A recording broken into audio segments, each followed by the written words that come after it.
Top 5 faces in new places. Welcome in, everyone. I'm Tyler Papa to the Pulse Network, talking with FF Champs own Bill Enright.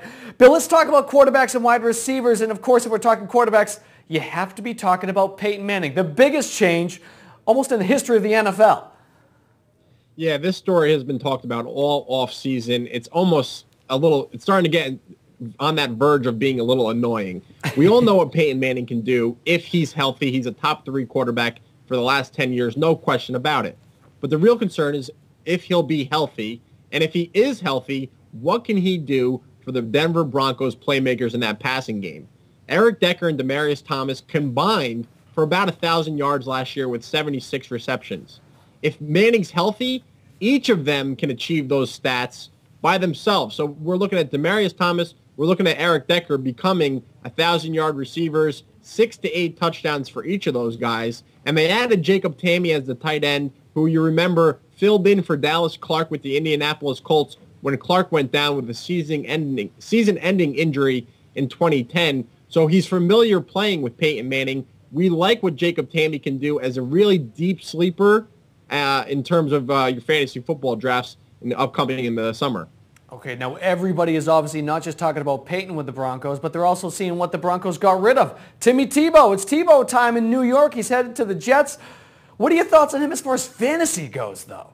You know, in terms of a fantasy standpoint, Tebow's awesome. He averaged 24 fantasy points per game last year, and that's because if he doesn't get it done in the pass, and we all know he's not an efficient passer, but he is a really good runner. He runs it in for touchdowns. He throws a couple touchdowns, and he gets a lot of yards on the ground. But I don't know how they're going to use him with the New York Jets unless something happens to Mark Sanchez. I'm just not going to rely on Tim Tebow as an every-week starter, which is really a shame because he was consistent as a fantasy starter last season, like I said, averaging 24 points per game. If he's just going to run that Wildcat option for the New York Jets this year, he's just not going to be consistent enough to be putting into your starting lineup. I'm just waiting to see just a whole lot of poses coming in just a couple of months. We'll see exactly what there'll be a happens. couple. There'll just be a handful of them. So let's go ahead, let's move on. Let's talk about, a backup quarterback coming out of Green Bay. We've heard about this story so many times over the last dozen years, basically. Let's talk about Matt Flynn. He's heading to Seattle. You know, the last time a guy left Green Bay to head to Seattle, it ended up working out okay. Talk about Matt Flynn. You know, it reminds me of Kevin Cobb's situation a couple years ago where a backup quarterback performed well in a few games during the regular season, and all of a sudden he's a big-time hot commodity. I was expecting Matt Flynn to go to the Dolphins. He ends up in Seattle with Pete Carroll. They do have a lot of options in that passing game with Golden Tate, Mike Williams. But the point is that there's some pretty good options there for Matt Flynn to target. But the Seahawks were absolutely putrid in the passing game last season. They were 28th in the league with 15 touchdowns and 22nd in the league with 194 yards per game, which is just, it's awful in terms of fantasy production because you're not getting the amount of volume that you would need to rely on Flynn as a starter.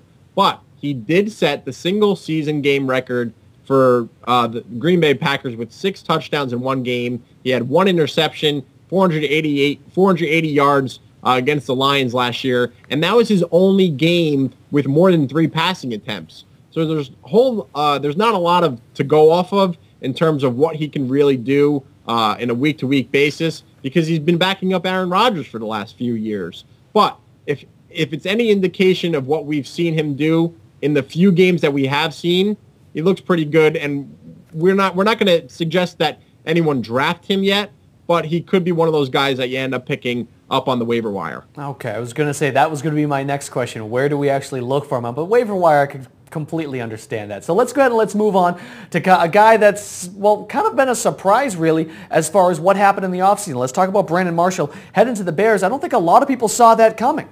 No, I did not see this coming, and that's really because the Dolphins have no other playmaker in the passing game other than Brandon Marshall, and they traded them off to the Chicago Bears. I guess they were sick and tired of dealing with his split personality, bipolar, schizophrenia, whatever it is.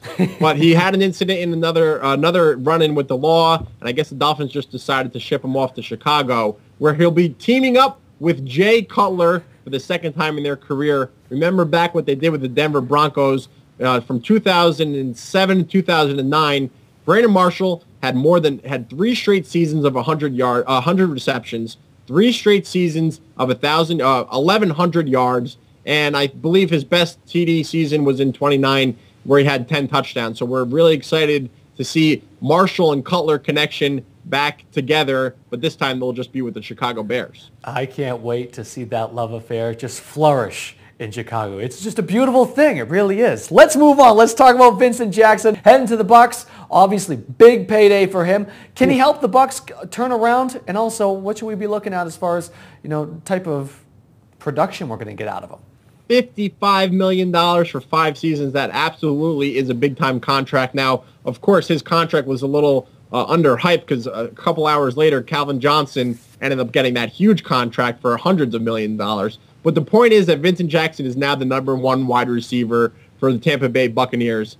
But I've never been a big Vincent Jackson fan. He was playing with Phillip Rivers in the San Diego Chargers. Never had a season with more than 1,200 receiving yards. Never had a season with double-digit touchdowns. So what can he possibly do with Josh Freeman, who's not on Phillip Rivers' talent level yet? I do think this will help Mike Williams, Kellen Winslow, and whoever they decide to pick up in the draft in terms of running back to help LeGarrette Blount. Because Vincent Jackson's a guy that can stretch the field. He'll open up some holes. Mike Williams proved that he really isn't a number 1 option. He was great as a rookie, really fell off the scale in last year as a second-year player.